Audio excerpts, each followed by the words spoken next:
Hello everyone, conservative white Christian male here. Today I'm doing the first part on a series. The series is on betrayal. The first part I'm doing is on churches and how churches are betraying us. Before I get into it, please don't think that I'm against churches. I'm definitely not against churches. I do want to point out some things that churches are doing that I see as being wrong. Churches are there for us to congregate. They're there for us to get together to worship the Lord in unison. They're there so we can learn. We're supposed to be able to find people there that are more educated in the Word than we are, or have a different aspect of it. And also for us to give our experiences to the new people also, and people that don't have the same knowledge or experience that we have. So it's for everybody's benefit, following the Lord, to go to church and just absorb what they can and give what they can. Having said that, there's some problems that I have with churches, and the main problem I think stems from the relationship that churches have with the United States government. Now, let's give a quick historical lesson here. We have rights given to us as people, and those rights were given to us by God. There's no government that can give you a right. There's no person that can give you a right. Nobody can. Nothing can save God. God gave us these rights. Now, when our government was formed here in the United States, the states wanted to make sure that these rights would be protected. That's why we have the amendments that state these. They call it the Bill of Rights. But it does not grant any right. All it does is it recognizes the rights, and it says that these rights will be protected, and it states how. So in the First Amendment, we have the freedom to peaceably assemble. We have the freedom of speech. We have the freedom of religious. We have religious freedom. Now, anything that's not stated in the Constitution, anything that's not specifically given to the federal government as under its control, the federal government may not control it. It belongs to the people or the states. So the religious experience or expressions is in the Constitution under the First Amendment. Therefore, it cannot be taxed by the government. If the government were to tax it, it would be an infringement upon your ability to practice your religious beliefs in a free way, because they would be taxing it. So if the people of a church want to give money to the church, let's say as a tithe or as a gift of giving or any other means of just because they want to give, if the government were to tax that, that would be an infringement. So understanding that, the church is already tax exempt. And that's the same for their schools, their ministries, anything else that's a part of that church. It's a part of that religious organization.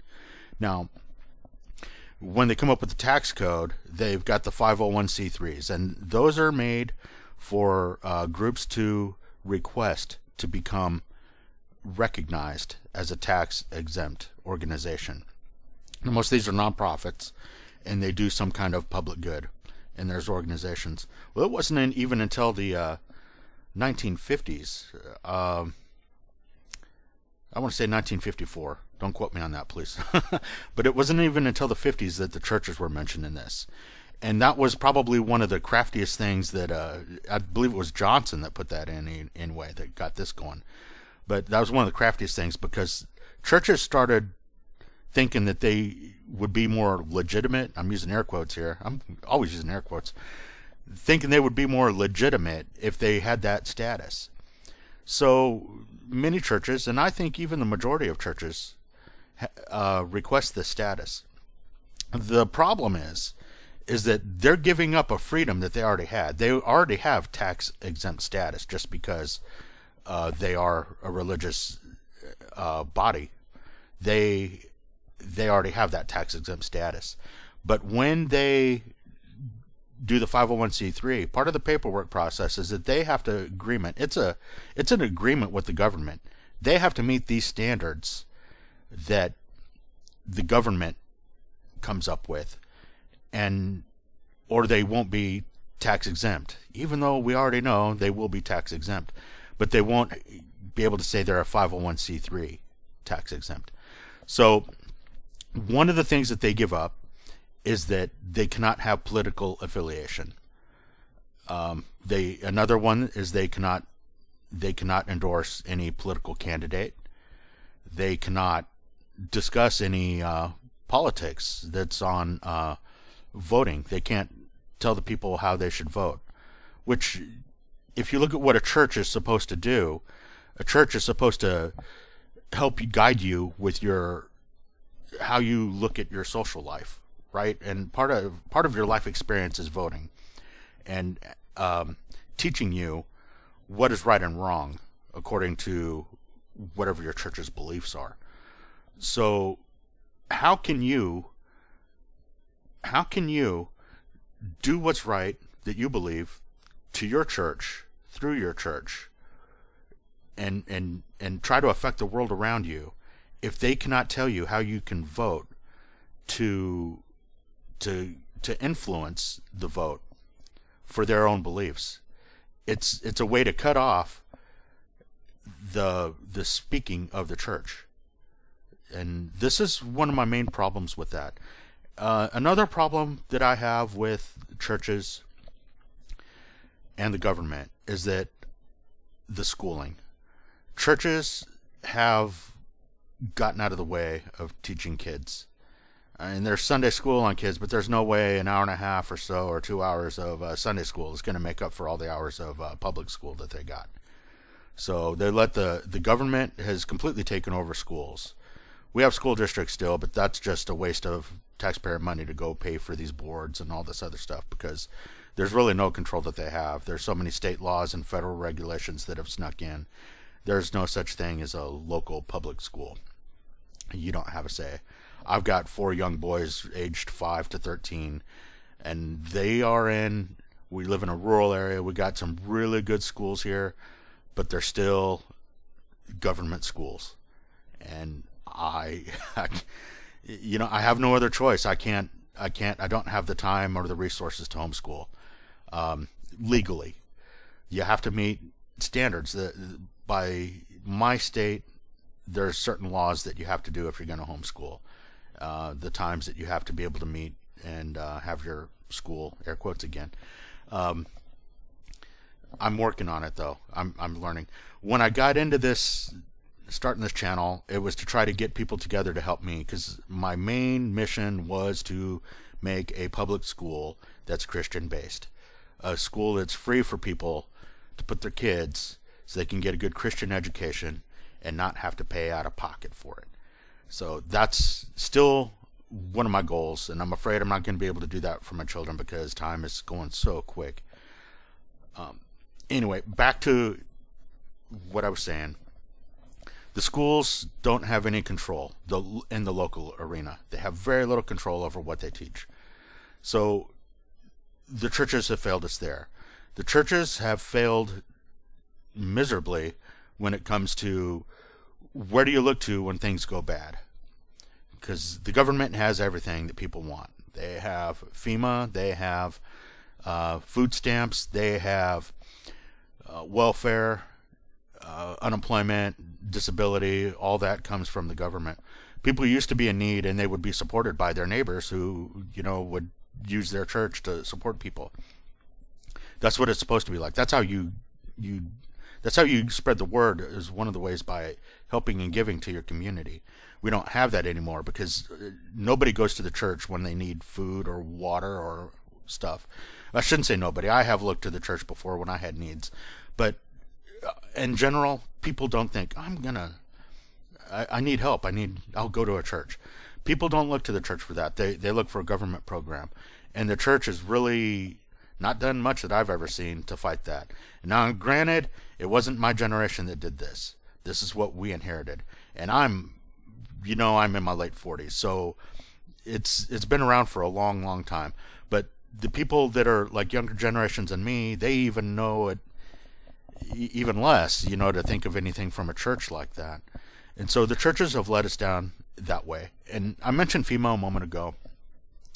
And we all know that FEMA has got these programs together. And I'm sure if you found my channel, you probably already watched a lot on this stuff. So we know that there's programs to try to get people, the pastors, to work with FEMA. And we know that through this training, that if there is some kind of emergency where they need the churches to help organize the people, they're not allowed to use the Bible. They're not allowed to talk about Jesus. So we've learned this firsthand through people who have gone through it and dropped out of the training because of that. It didn't meet their principles. So praise the Lord, there are some people in the churches that still have principles. And again, I know there's some good people in the churches, but if they have that 501c3, then they're a government church, and you should not affiliate yourself with that, because it's a government church. I don't care if they say it's for a good reason, no, it's a government church. And do not go. I don't care how much you love those people that are there. You can still love those people. You should still love those people. You should still pray for those people. But it's a government church. And sometimes you can have a church that is 501c3, but you don't know it because they're not the holder of the 501c3. Let's say you have church. It's you go to this new church that you've never heard of because you looked up the 501c3 lookup and they weren't on there. So you found I don't know, Billy Bob's, Billy Joe's church. So you go there and it's not on there, and it seems okay, but that can be a part of a group. Like most churches are organizational, and they come down to, like, you have your Assembly of Gods, you have your evangelicals, you got your Baptists. There are so many, I can't list them all. I can't even name half the proper titles for most of them. But they're under an organization and they have a structure. Well, the higher up in the organization, they can fill out a 501c3 that covers all their subs, all their subordinates. So it can all be under one. So if it has a name that's separate from it, so let's say you're going to Joe's church, but it's actually a subsidiary to Frederick Wilson's church, the 501c3 is going to be under Frederick Wilson's church. So that's just something to keep in mind also, and to keep focused. So those are some of my main beefs with churches and how they're letting us down. We've lost out on the education. People look to the government for everything. Even the schools, the public schools, I talked about them earlier. The one thing that makes me cry is that I see these signs about free lunches during the non-school term. So summertime, they've got these signs out for free meals. I didn't really see it this summer. I don't know why. Almost every summer I've seen them in the last few years. But maybe it's with the new president. Who knows? I don't know. The new Secretary of Labor. I don't know. But I had been seeing for the last few years a big common thing where people can go and still get lunches. And that's just another way to get people looking to the government and away from the churches. Because if the church is lacking in that, people will go to the government for their needs. And they will go there for their spiritual needs also. Because what are the schools teaching? Everything that's not Christian. That's all I can say about that. Everything that's not Christian. That's what our government is. That's what our government teaches. So this is the first in a series. There's probably some more I wanted to get into, but for time's sake, I think I better let it go. But anyway, I've got some new subscribers, and I want to thank you. Thank you guys for subscribing. Anyway, if you're new to my videos, thanks for watching. And please like, subscribe, and support me on Patreon if you can. Thank you very much. Bye.